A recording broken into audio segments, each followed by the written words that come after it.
Hello and welcome to Ninja Prep. This is Kapil Goyal, your educator and mentor for PG physics. तो अगर आप लोग यूपीजीआईसी mains की preparation कर रहे हैं तो बहुत सारे लेक्चर्स मेरे यूट्यूब के ऊपर आपने देखे होंगे। और आज का जो लेक्चर है इसमें मैं आप लोगों के साथ एक डिस्कस करने वाला हूँ काइनेटिक थ्योरी ऑफ गैस के एक फिनोमेना जिसको कहते हैं ट्रांसपोर्ट फिनोमेना। ट्रांसपोर्ट फिनोमेना में हम दो चीजें डिस्कस करेंगे आज के लेक्चर में, एक विस्कोसिटी और एक हम डिस्कस करेंगे थर्मल कंडक्टिविटी, है ना। बहुत आसानी के साथ इसको समझने की कोशिश करेंगे और बहुत इजीली आपको समझ में आ भी जाएगा। जो भी लोग इस लेक्चर को देख रहे हैं सभी से रिक्वेस्ट रहेगी, प्लीज वीडियो को लाइक करें, चैनल को सब्सक्राइब जरूर करें अगर नहीं किया है अब तक तो। और इसके अलावा अगर आप कोर्स परचेज करना चाहते हैं तो कोर्स ऑलरेडी एप्लीकेशन के ऊपर चल रहा है जिसके अंदर बहुत सारा कोर्स कवर हो चुका है। इनकेस आप अभी भी ज्वाइन करते हैं तो वो सारे लेक्चर्स अवेलेबल होंगे, आप देख सकते हैं। वो लेक्चर्स आपके डेफिनेटली काम आने वाले हैं। अगर आपने जीआईसी मेंस क्लियर कर लिया, प्री क्लियर कर लिया है, तो मेंस में डेफिनेटली ये लेक्चर्स आपकी हेल्प करेंगे। साथ ही साथ कोर्स के अंदर आपको टेस्ट सीरीज भी मिल रही है और उसके अंदर टेस्ट चल भी रहे हैं, काफी सारे बच्चे टेस्ट दे भी रहे हैं। तो वो टेस्ट सीरीज जिन्होंने ज्वाइन किया हुआ है मैं उनसे भी कहूंगा कि टेस्ट दो भाई। टेस्ट दोगे तभी तुम्हें तुम्हारी जो परफॉर्मेंस है उसको इवेल्युएट कर पाओगे कि तुम कितना स्टैंड, कहाँ पे स्टैंड कर रहे हो। तुम ये सोच के टेस्ट नहीं दे रहे हो कि अभी तैयारी नहीं हुई है, तैयारी हो जाएगी, तो तैयारी होते होते एग्जाम आ जाएगा, फिर डायरेक्ट एग्जाम वाले दिन कोई प्रैक्टिस रहेगी नहीं तो कोई बेनिफिट नहीं मिलेगा। तो अभी से टेस्ट देना स्टार्ट करो। कोई बात नहीं, नंबर कम आएंगे, उसमें कोई दिक्कत वाली बात नहीं है, पर टेस्ट देना स्टार्ट करो। और अगर आप अलग से टेस्ट सीरीज ज्वाइन करना चाहते हैं तो टेस्ट सीरीज भी चालू है। जिन्होंने कोर्स ले रखा है उनको अलग से टेस्ट सीरीज बाई करने की जरूरत नहीं है, टेस्ट सीरीज कोर्स के अंदर ही है ना। वीडियो को कंटिन्यू करूं उसके पहले सभी से रिक्वेस्ट रहेगी, प्लीज लाइक जरूर करें, चैनल को सब्सक्राइब जरूर करें। हाँ जी, देखिए, तो हम लोग डिस्कस करने वाले हैं ट्रांसपोर्ट फिनोमेना। ट्रांसपोर्ट फिनोमेना सबसे पहले ध्यान रखने वाली बात यह है कि जब गैस उसकी नॉन इक्विलिब्रियम स्टेट में होगी। इक्विलिब्रियम स्टेट में इसका मतलब सब कुछ बैलेंस है। हर तरह की जो इक्वेशन है, केमिकल इक्वेशन, जो मास है वो बैलेंस हो चुका है। और बैलेंस हो चुका है तो किसी भी तरह का कोई ट्रांसपोर्ट नहीं होगा। ठीक। अगर नॉन इक्विलिब्रियम कंडीशन है दैट मीन्स वहां पर कुछ ना कुछ अनबैलेंस है, और अनबैलेंस है तो इसका मतलब वहां पर ट्रांसपोर्ट होगा, चाहे वो मास का हो, चाहे वो हीट का हो, और चाहे फिर वो मोमेंटम का हो। तो सबसे पहली चीज आपको जो ये याद रखनी है वो ये याद रखनी है कि जो ट्रांसपोर्ट फिनोमेना है वो केवल और केवल तभी होगा जब गैस उसकी नॉन इक्विलिब्रियम स्टेट के अंदर होगी। तो जो काइनेटिक थ्योरी ऑफ गैस है उसके अकॉर्डिंग जो गैस मॉलिक्यूल्स हैं वो लगातार कंटिन्यूअस रैंडम थर्मल मोशन के अंदर होते हैं, और इस थर्मल मोशन की वजह से उसके पास तीन तरह के ट्रांसपोर्ट फिनोमेना होते हैं। एक होता है ट्रांसपोर्ट ऑफ मोमेंटम, जिसमें जो गैस मॉलिक्यूल्स हैं वो एक दूसरे का मोमेंटम ट्रांसफर करते हैं, जिसकी वजह से क्या आता है, विस्कोसिटी आती है। एक होता है ट्रांसपोर्ट ऑफ हीट, या ऐसा कह लो ट्रांसपोर्ट ऑफ थर्मल एनर्जी, जिसकी वजह से कौन सा फिनोमेना आता है, थर्मल कंडक्टिविटी। और एक होता है ट्रांसपोर्ट ऑफ मास, यानी कि जब मास का ट्रांसपोर्ट होगा तो उसकी वजह से आता है डिफ्यूजन। ठीक है, तो ये तीन फिनोमेना होते हैं, एक एक करके हम तीनों को पढ़ेंगे। आज का जो लेक्चर है इसमें हम केवल दो की बात करेंगे, मोमेंटम और थर्मल कंडक्टिविटी। समझने की चीजें अच्छे से समझ लेना, थ्योरी मैंने सारी लिखी हुई है ताकि टाइम वेस्ट ना हो। तो हो क्या रहा है, रैंडम मोशन हो रही है गैस मॉलिक्यूल की। अगर मैं फ्लो चार्ट की बात करूं इसकी, अगर मैं फ्लो चार्ट की बात करूं कि यहां पर हो क्या रहा है, तो हो ये रहा है कि गैस के जो मॉलिक्यूल्स हैं उनकी रैंडम मोशन हो रही है। रैंडम मोशन हो रही है तो उसकी वजह से ट्रांसपोर्ट हो रहा है किसी ना किसी फिजिकल क्वांटिटी का। यदि मोमेंटम का ट्रांसपोर्ट हो रहा है तो उसकी वजह से जो क्वांटिटी आ रही है, जो मिल रहा है हमें, वो मिल रही है विस्कोसिटी। अगर हीट का ट्रांसपोर्ट हो रहा है दैट, उसकी वजह से हम जो मिल रहा है हमें, थर्मल कंडक्टिविटी। और अगर मास का ट्रांसपोर्ट हो रहा है तो उसकी वजह से हमें जो मिल रहा है वो मिल रहा है डिफ्यूजन। सबसे पहले हम बात करेंगे विस्कोसिटी। विस्कोसिटी किसकी वजह से आ रहा है, वो ट्रांसपोर्ट ऑफ मोमेंटम की वजह से आ रहा है।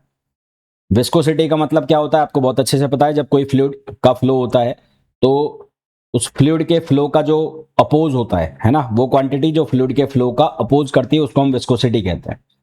यानी कि जब फ्लूइड के दो लेयर्स हैं, जब फ्लूइड लेयर्स के फॉर्म में फ्लो करता है तो दो लेयर के बीच की जो रिलेटिव मोशन है उसको जो अपोजिशन मिलेगा उसको हम क्या कहते हैं, विस्कोसिटी कहते हैं। क्या कहते हैं, विस्कोसिटी। तो जिस तरह से करंट फ्लो के अंदर रेजिस्टेंस ऑफर होता है करंट को, उसी तरह से फ्लूइड फ्लो के अंदर फ्लूइड को रेजिस्टेंस ऑफर जो चीज करती है उसको हम विस्कोसिटी कहते हैं। इसके लिए, इसको एक्सप्लेन करने के लिए मैंने क्या किया, मैंने फ्लूइड को लेयर के फॉर्म में मान लिया। हमने ये माना कि हमारे पास तीन लेयर है। एक लेयर को हमने नाम दिया सी डी, एक लेयर को हमने नाम दिया ए बी, और एक लेयर को हमने नाम दिया ई एफ। जो ए बी लेयर है उसमें हमने मान लिया फ्लूइड की जो, अच्छा ये जो फ्लूइड है उसका फ्लो होता कैसा है ये और मैं बता दूं आपको।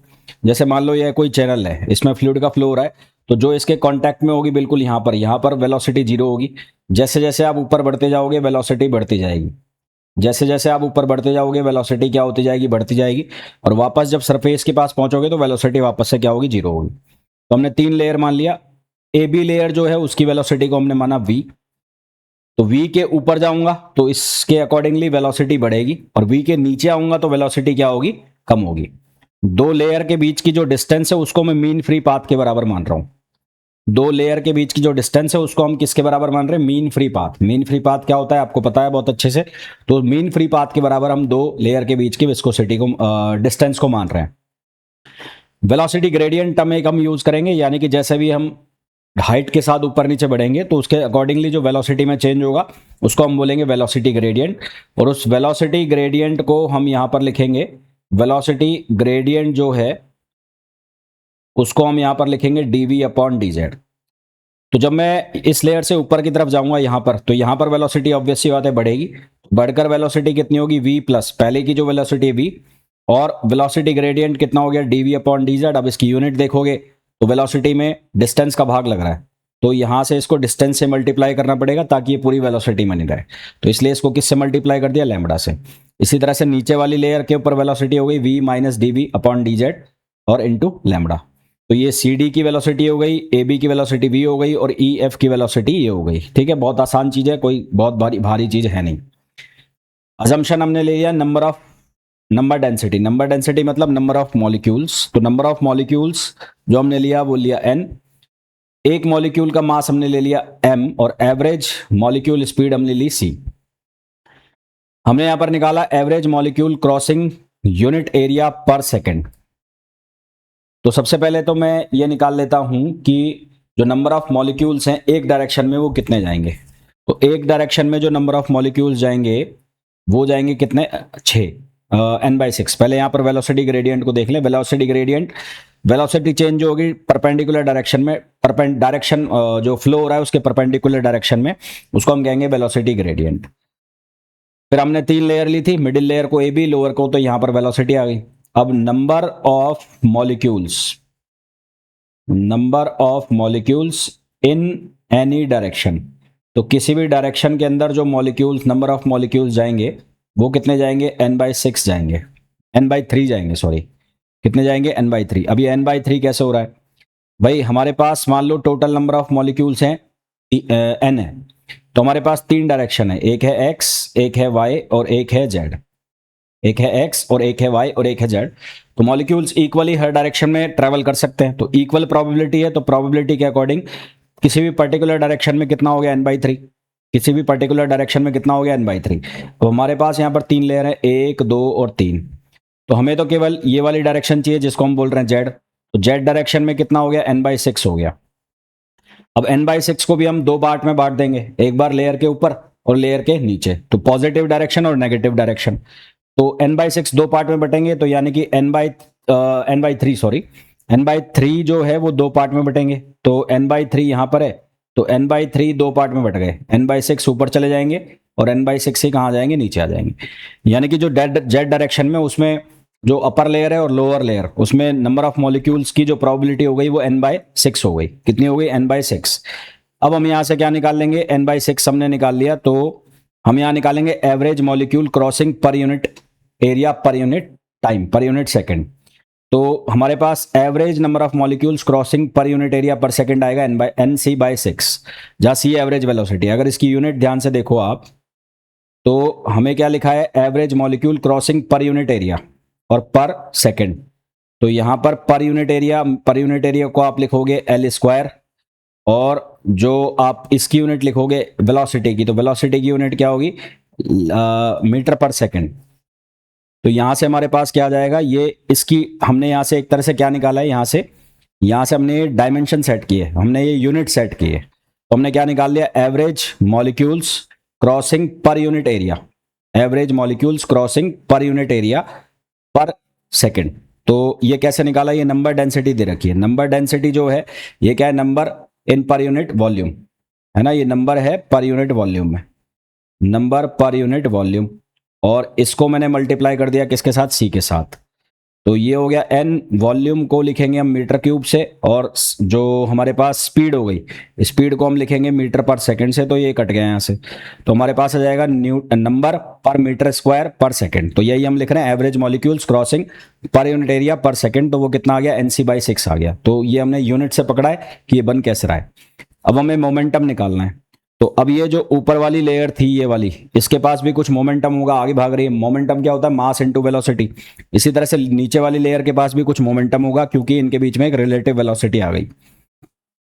तो मोमेंटम कैसे निकालेंगे, जो एवरेज मॉलिक्यूल्स पर क्रॉसिंग पर यूनिट पर सेकंड है, तो ये एवरेज मॉलिक्यूल्स हो गए, इसको हमने मल्टीप्लाई कर दिया मास से, और इसको मल्टीप्लाई कर दिया अपर लेयर की वेलोसिटी से। इसी तरह से average molecule crossing per unit area per second को हमने मल्टीप्लाई कर दिया किससे, इसके साथ, m into NC/6 v minus lambda dv/dz। अब यहां पर ध्यान से देखो तो मोमेंटम पर सेकंड हो गया, क्योंकि यहां पर क्या आ रहा है, पर सेकंड आ रहा है। तो ये क्या हो गया, मोमेंटम पर सेकंड हो गया। और मोमेंटम पर सेकंड को हम किससे डिनोट करते हैं, इसको हम डिनोट करेंगे फोर्स से। तो यहां से हम नेट मोमेंटम निकाल लेंगे। नेट मोमेंटम कैसे निकालेंगे, अपर लेयर आगे भाग रही है और लोअर लेयर पीछे हो गई, ऐसे हो गई, ऐसे तो पीछे हो गई, तो इनके बीच में एक रिजल्टेंट मोमेंटम आएगा। ये आगे भागेगी, ये पीछे भागेगी, तो लॉस होगा मोमेंटम का। तो जो मोमेंटम का लॉस होगा वो हम कैसे निकालेंगे, अपर वाले में से लोअर वाले को माइनस कर दोगे। तो कॉमन कितना आ जाएगा, MNC/6 कॉमन आ जाएगा। तो v plus lambda dv/dz lambda, इसमें से घट जाएगा, माइनस हो जाएगा। तो हमारे पास जो नेट मोमेंटम बचेगा वो बचेगा 1/3 MNC लेमडा dv/dz। ये हमारे पास क्या बच गया, नेट मोमेंटम बच गया। तो ये जो है, क्योंकि यहाँ पर यूनिट जो है, यहाँ पर NC/6 जो है, इसकी यूनिट है crossing per unit area per second. तो पर सेकंड में है, और ये मोमेंटम हो गया, मोमेंटम हो गया मास इनटू वेलोसिटी। मोमेंटम क्या हो गया, मास इनटू वेलोसिटी। तो चेंज इन मोमेंटम पर यूनिट टाइम को हम कहते हैं फोर्स। तो हमारे पास ये जो फिनोमिना है 1/3 MNC lambda dv/dz, 1/3 MNC lambda dv/dz, ये किसके बराबर हो गया, फोर्स के बराबर हो गया। किसके बराबर, फोर्स के बराबर। और हमें बहुत अच्छे से पता है कि जो विस्कस फोर्स होता है, विस्कस फोर्स को हम लिखते हैं F equals to eta and F equals to eta dv/dz। किसके बराबर लिखते हैं, F equals to eta dv/dz। तो अगर इन दोनों को कंपेयर करें, तो कंपेयर करेंगे तो यहां से हमारे पास विस्कोसिटी कोफिशिएंट, जिसको हम ईटा से लिख रहे हैं, वो किसके बराबर आ जाएगा, 1/3 MNC लेमडा, है ना। वो किसके बराबर आ जाएगा, 1/3 MNC लेमडा। तो ये हमारे पास क्या हो गया, विस्कोसिटी कोफिशिएंट हो गया। ठीक है, क्या हो गया, विस्कोसिटी कोफिशिएंट हो गया। आगे बात समझ। अब देखिए आगे, यहां रो बराबर हो गया m इंटू एन। भाई मास बराबर होता है हमारे पास वॉल्यूम, मास होता है वॉल्यूम इंटू डेंसिटी, मास होता है वॉल्यूम इंटू डेंसिटी। तो मैंने यहां पर नंबर डेंसिटी निकाल रहा हूं, नंबर डेंसिटी। अब डेंसिटी यहां से देखो, डेंसिटी को लिखते हैं रो से, तो ये होता है मास अपॉन वॉल्यूम। तो हमारे पास नंबर डेंसिटी जो है वो number of molecules per unit volume है। तो ये जो है ये किसके बराबर हो गया, ये बराबर हो गया n के, number of molecules per unit volume. तो ये डेंसिटी हो गई। तो यहाँ जो हमारे पास लिखा हुआ है mn को हम किससे लिख सकते हैं, रो से। तो mn को रो से रिप्लेस कर दिया, तो हमारे पास विस्कोसिटी कॉफिशिएंट जो आ गया वो आ गया 1/3 रो सी लेमडा। अब इसके ऊपर किस किस चीज का क्या इफेक्ट होता है, जैसे टेम्परेचर का क्या इफेक्ट होगा, है ना, प्रेशर का क्या इफेक्ट होगा, वो हमें देखना है। तो काइनेटिक थ्योरी के अकॉर्डिंगली जो हमने निकाला, ईटा की वैल्यू 1/3 रो सी लेमडा। अगर मैं डेंसिटी को डिक्रीज करता हूं, क्योंकि हमारे पास मीन फ्री पाथ का जो फॉर्मूला होता है, उस मीन फ्री पाथ के फॉर्मूला के अकॉर्डिंग जो डेंसिटी और जो मीन फ्री पाथ है एक दूसरे के क्या होते हैं, रेसिप्रोकल होते हैं।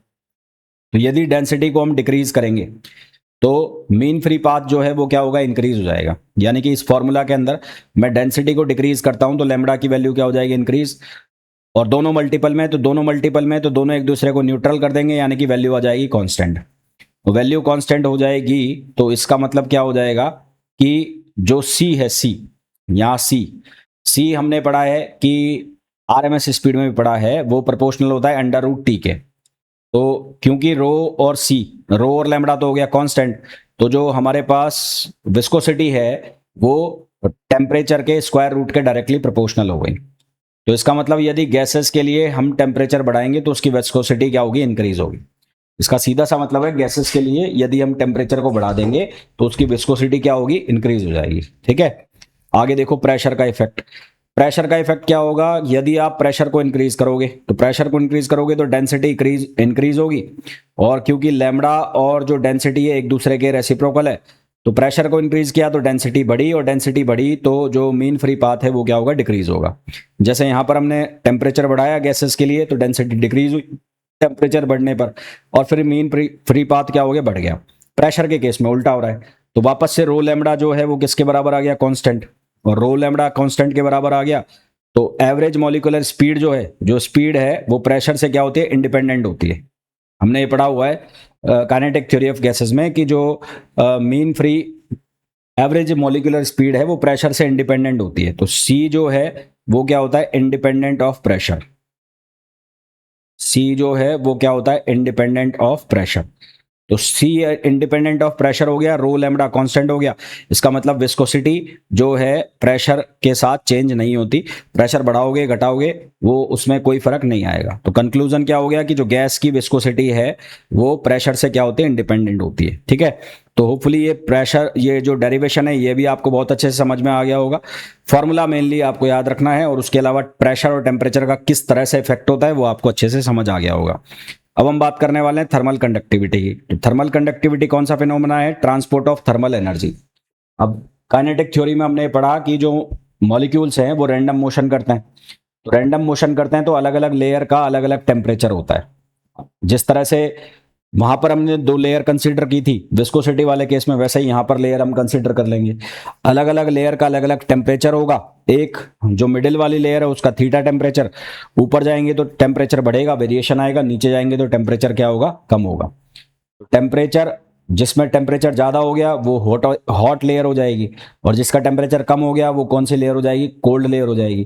तो हॉट लेयर और कोल्ड लेयर हो गई, तो इसका मतलब टेम्परेचर क्या करेगा, टेम्परेचर में डिफरेंस आ गया, और टेम्परेचर में डिफरेंस आ जाएगा तो मॉलिक्यूल्स की रैंडम मोशन होगी, और हीट का क्या हो जाएगा, ट्रांसपोर्ट हो जाएगा। हीट का ट्रांसपोर्ट होगा तो उसकी वजह से क्या आएगी, थर्मल कंडक्टिविटी आ जाएगी। यही यहां पर फ्लो चार्ट में बताया गया है। पहले की तरह हमारे पास 3 लेयर, एक ए बी, एक ई एफ और एक सी डी। यहां पर जो टेम्परेचर ग्रेडियंट, वहां पर हमने यूज किया था वर्ड वेलोसिटी ग्रेडियंट, यहां पर हम वर्ड यूज करेंगे टेम्परेचर ग्रेडियंट। तो टेम्परेचर ग्रेडियंट को हम लिख रहे हैं D theta upon D Z से। तो ये ऊपर वाली लेयर है, इसका टेम्परेचर कितना हो गया, theta plus lambda D theta upon D Z. वही लैम्डा जो है, लैम्डा क्या होगा, वो होगा मीन फ्री पाथ। नीचे वाली लेयर जो है उसका टेम्परेचर कितना हो गया, theta minus lambda D theta upon D Z. ठीक है, और थीटा मिडिल वाली लेयर का क्या हो गया, थीटा हो गया। ये सारी चीजें यहां पर लिखी हुई है। अब क्योंकि टेम्परेचर का डिफरेंस हो गया, अपर लेयर में हॉट लेयर हो गई, लोअर लेयर कोल्ड लेयर हो गई, तो क्या होगा, जो मॉलिक्यूल्स है वो ट्रांसपोर्ट करेंगे मतलब मोशन करेंगे अपर लेयर से लोअर। जैसा हमने वहां पर पढ़ा था number of molecules in a given direction, तो number of molecules in a direction, तो किसी एक पर्टिकुलर डायरेक्शन में नंबर ऑफ मॉलिक्यूल्स कितने होंगे, n/3, और ऊपर नीचे लेयर के कितने हो जाएंगे, n/6। And in z direction in upper layer and lower layer, upper layer and lower layer. तो upper layer and lower layer में कितने हो जाएंगे, इसको इक्वली बांट दो तो यहां हो जाएंगे n/6। अच्छा, उसके बाद जैसे वहां किया था नंबर ऑफ मॉलिक्यूल्स पर यूनिट एरिया पर सेकंड, तो पर यूनिट एरिया पर सेकंड कितना हो जाएगा, nc/6 जैसा वहां पर था। यदि मास m मान ले, मास crossing unit area per second m मान ले, तो जो हमारे पास ये कितना हो जाएगा, ये हो जाएगा नंबर ऑफ एवरेज मॉलिक्यूल्स, और एवरेज मॉलिक्यूल्स को मल्टीप्लाई कर दिया हमने मास से, तो ये हमारे पास क्या आ गया, mnc/6। तो ये क्या हो गया, मास crossing unit area per second. ये क्या था, मॉलिक्यूल्स, ये क्या हो गया, मास हो गया। अब हमें क्या निकालना है, जो हीट जा रही है फॉरवर्ड डायरेक्शन में वो निकालनी है। तो हीट कैसे निकालेंगे, हीट बराबर होती है mcvt। तो m क्या हो गया, मास, तो मास पर यूनिट सेकंड हमने निकाली mnc/6। ये हो गई स्पेसिफिक हीट, ये जो है कौन सी हीट हो गई, स्पेसिफिक हीट, और ये हो गया टेम्परेचर। ये हो गया अपर लेयर का, लोअर लेयर का ये हो गया। तो नेट हीट ट्रांसफर कैसे निकलेगा, इसका इन दोनों का डिफरेंस। तो इन दोनों का डिफरेंस जब आप निकालोगे तो इन दोनों का डिफरेंस जो आएगा वो आएगा mnc/6 और cv कॉमन, यहां क्या रहेगा, theta plus lambda D theta, lambda D theta, lambda D theta upon D Z minus, यहां कितना बचेगा, ये माइनस थीटा और minus minus plus lambda D theta upon D z, तो ये कटेगा और ये ऐड होकर 2 हो जाएगा, तो 2 से 3 कटेगा। तो ये जो है पर सेकंड है, पर सेकंड है, तो ये क्या आ गया हमारे पास, ये हीट आ गया, हीट ट्रांसफर है ना, हीट ट्रांसफर आ गया हमारे पास कितना, Q। तो वो Q कितना हो गया, वो हो गया 1/3 mn, हीट पर सेकंड क्या होता है, रेट ऑफ हीट ट्रांसफर, तो 1/3 mn c lambda C we D theta upon D Z. जैसा हमने वहां पहले देखा था रो बराबर mn होता है, तो mn की जगह आप रो लिख सकते हैं, तो ये बनेगा 1/3 rho c lambda C we D theta upon D z. तो कुछ कुछ वैसा ही फॉर्मूला है, वहां पर जब आपने देखा था फॉर्मूला याद करो, वहां पर ईटा की वैल्यू क्या आ रही थी, वहां पर ईटा की वैल्यू आपके पास आ रही थी रो सी वी लैम्डा 1/3, ये आ रहा था 1/3 रो सी लैम्डा, ये विस्कोसिटी की वैल्यू थी 1/3 रो सी लैम्डा। और यहां पर भी कुछ कुछ वैसा ही एक्सप्रेशन आ रहा है, इसका मतलब कुछ रिलेशन निकलेगा यहां पर। तो यहां पर एक एक्स्ट्रा टर्म आ गया सीवी, तो ये जो ये वाला टर्म आया, ये वाला टर्म, इसको हम किससे लिखेंगे, इसको हम लिखेंगे, हमारे पास जो पहले हीट ट्रांसफर का फॉर्मूला है के D theta upon D Z, उसको हमने लिख लिया पर यूनिट एरिया पर सेकंड में। हमारे पास फॉर्मूला ये होता है के A D theta upon D Z, है ना, के ये फॉर्मूला होता है, Q बराबर के ए अपॉन एक्स और D theta upon D T, ये फॉर्मूला होता है। तो पर यूनिट पर सेकंड में हम निकाल रहे हैं, तो हमारे पास जो आ जाएगा वो हमारे पास Q बराबर होता है के D theta upon D z. तो कंपेयर करोगे तो ये बनेगा 1/3 rho c lambda C we, एक एक्स्ट्रा आ गया हमारे पास, सी वी एक्स्ट्रा आ गया, वहां पर क्या था 1/3 रो सी लैम्डा, यहाँ पर सी वी एक्स्ट्रा आ गया, इसका मतलब दोनों में रिलेशन बनेगा। तो दोनों में रिलेशन क्या बनेगा, वो आया था eta equals to 1/3 rho c lambda और ये आ गया सीवी। तो यहां पर रिलेशन बन गया थर्मल कंडक्टिविटी और किसके अंदर, विस्कोसिटी कोफिशिएंट के अंदर। क्या रिलेशन बन गया, के इक्वल्स टू ईटा सीवी, क्या रिलेशन बन गया, के इक्वल्स टू ईटा सीवी। फिर एक साइंटिस्ट हुए चैंपियन एंग्स्कॉक, उन्होंने करेक्शन किया, उन्होंने करेक्शन करके कहा कि जो के इक्वल्स टू एन सीवी लिख रहे हो उसमें आप एप्सिलॉन को और इंट्रोड्यूस कर दो। तो एप्सिलॉन किसके बराबर है, 1/4 9 गामा माइनस 5, गामा कितना होता है adiabatic constant CP upon CV.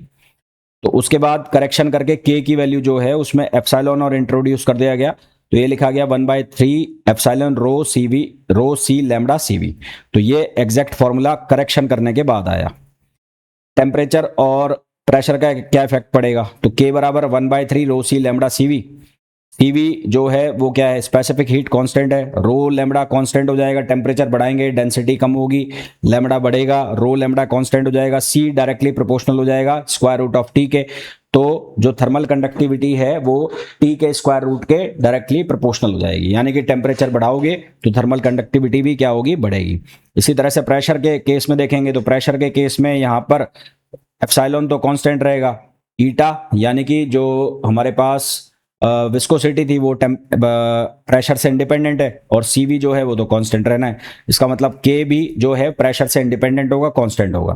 तो थर्मल कंडक्टिविटी के ऊपर भी प्रेशर का कोई इंपैक्ट नहीं पड़ेगा, जैसा हमने पहले देखा था विस्कोसिटी के केस में। फिर एक क्वेश्चन बन जाता है कि हाइड्रोजन की जो थर्मल कंडक्टिविटी है वो मैक्सिमम क्यों होती है। तो हमारे पास थर्मल कंडक्टिविटी का formula 1/3 rho c lambda CV. अब जो के है वो किसके प्रोपोर्शनल हो गया, सी के प्रोपोर्शनल हो गया, सी एवरेज वेलोसिटी है। एवरेज मॉलिक्यूलर स्पीड क्या होती है, √8 K T upon pi M. M और सी एक दूसरे के रेसिप्रोकल हो गए, है ना, तो सी स्क्वायर रूट के रेसिप्रोकल हो गया, तो इसका मतलब के भी स्क्वायर रूट के रेसिप्रोकल हो गया। अब एम की वैल्यू कम तो थर्मल कंडक्टिविटी ज्यादा, और हाइड्रोजन का जो मास है वो कम हो गया, कम हो गया तो उसकी थर्मल कंडक्टिविटी क्या हो जाएगी, सबसे ज्यादा हो जाएगी। तो ये सीधा सीधा क्वेश्चन बन जाता है। दो चीजें हमने डिस्कस की, एक हमने किया ट्रांसपोर्ट फिनोमेना के अंदर विस्कोसिटी को, एक हमने डिस्कस किया किसको, एक हमने थर्मल कंडक्टिविटी को डिस्कस किया। होपफुली आपको ये दोनों ही बहुत अच्छे से समझ आ गए होंगे। मिलते हैं नेक्स्ट वीडियो में, till then thank you, bye bye.